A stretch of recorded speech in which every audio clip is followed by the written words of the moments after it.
Well, Lisa, we're excited about the new book coming out, and we want to get some healthy eating tips from you in just a second. We've had you on the show before, too, but some people might not be familiar with your philosophy to eating healthy while eating foods that taste great. Tell us about the Hungry Girl strategy. Hungry Girl is all about eating the foods you want to eat and still fitting into your pants. I mean, that's the best way to put it. It's real-world survival. I really help people shop the aisles of the supermarket in a way that helps them choose foods that are just better choices, but still delicious. And you also help people cook yummy foods that they might crave, but you do it in a way that you keep it under 300 calories. Give us a couple of examples of how you pull that off. Yeah, I mean, I think of myself a little bit as a mad scientist in the kitchen. Like, if I want to eat onion rings or French fries or pizza or burgers, how am I going to do that? And it's really about finding key ingredients that you can use to swap out and then keep in your life forever. Once you find that ingredient, like I have a noodle swap, tofu shirataki noodles, they have 40 calories for a huge serving, so I can make fettuccine Alfredo and I can make lo mein and whatever else I want.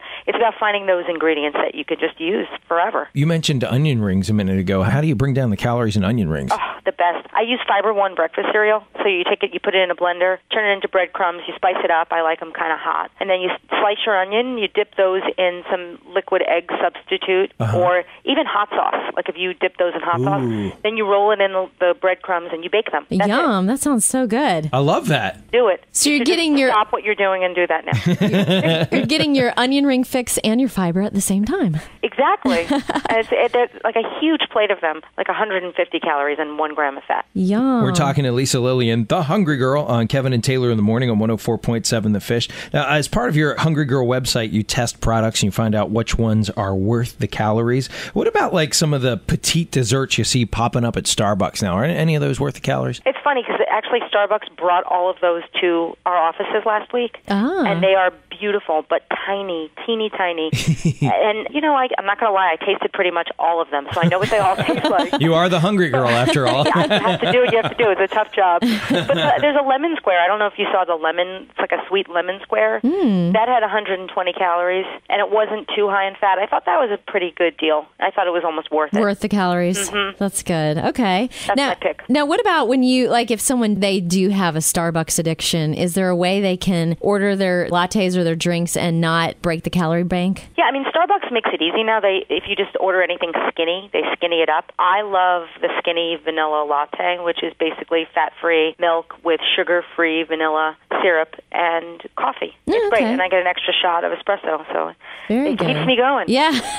Now, we all need snacks to get us through the day and keep our metabolism going between meals. What do you do about snacking? Because that can really pack on the pounds if you're not careful. Yeah, I mean, totally. I like to not eat foods that are my trigger foods. Now, for me, anything carby and crunchy and salty, if I have one pretzel, I'll eat the entire bag. Oh, yeah.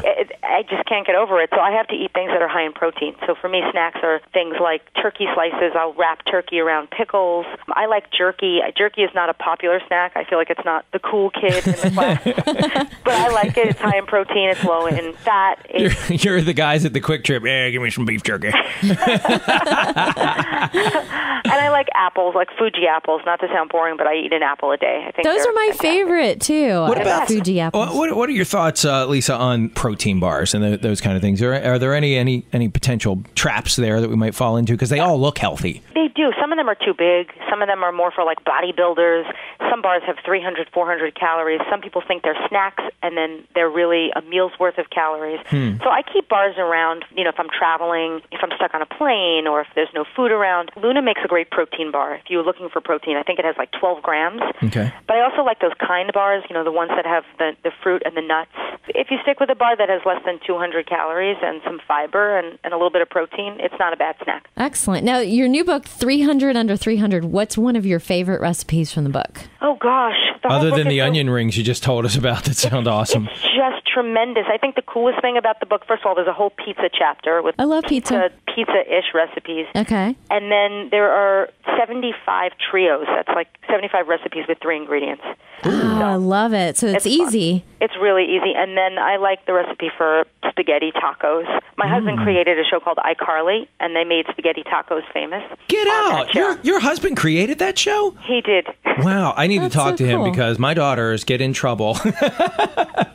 Not doing their homework because they're watching that show. It's a good show. They eat spaghetti tacos, so I was like, well, I'm going to make guilt-free spaghetti tacos, which is exactly what I did, and they're really great and fun. Awesome. Well, Lisa, it's always so much fun having the Hungry Girl on the show, and we've got a link to hungrygirl.com from our website so people can learn more, and we'll see you on the cooking channel. Thank you.